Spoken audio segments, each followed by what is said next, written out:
Hi guys, I'm going to go over a quick tutorial for the Just Once plot diagram. This plot diagram has 5 text boxes on it. You're just needing to go through and fill in each one of these text boxes based on the question that's asked and how a plot diagram works. So this flat part right here, next to this text box is the exposition.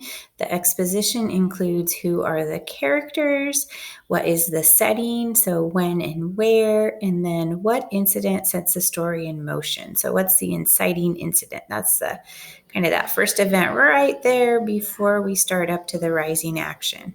So just click into this text box. I know sometimes that's difficult, but click into that text box and answer those 3 questions.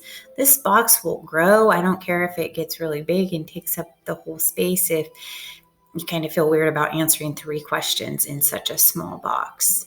Okay, so characters, setting, and that inciting incident that sets our whole story in motion. Next, I always like to go up to the climax.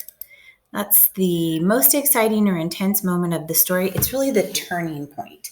So everything's really leading up to it. Like, what are the things that are continuing to make the main character's conflict worse? What are all those events leading up to a change? So what is the moment? Think about that. What is the moment when everything changes for the moose? And the event that happens with that. I really can think of 2 or 3 things you could even write there. So I just want you to think about that for you. What's your opinion? What is that moment when everything changes for Moose? Okay. Now, once you get that climax or that most exciting moment in, you can look back down at what you had in the inciting incident. So the first incident up until the climax, and that's what goes in this rising action box. All the things in between. So go back to that inciting incident. What was that first thing that you typed that really got the story going? And then you need to think about events or actions that happened after that, leading up to that most intense moment. And then I have put a number in here for you. So each time you type, you're not going to just type event. You're going to write actual things that happened in the story. But you need 5 of those. So you're going to keep going on there until you get to the number 5.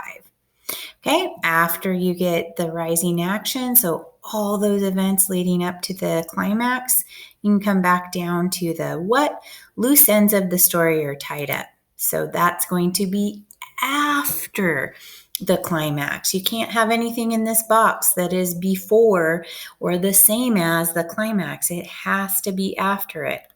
Okay, and then lastly, how does this story end?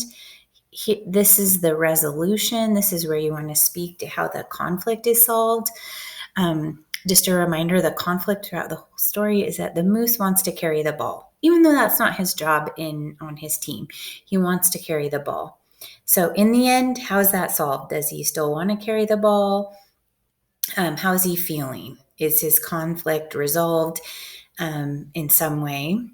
And just type that out in that box, okay? All right, just really important that it's all in order.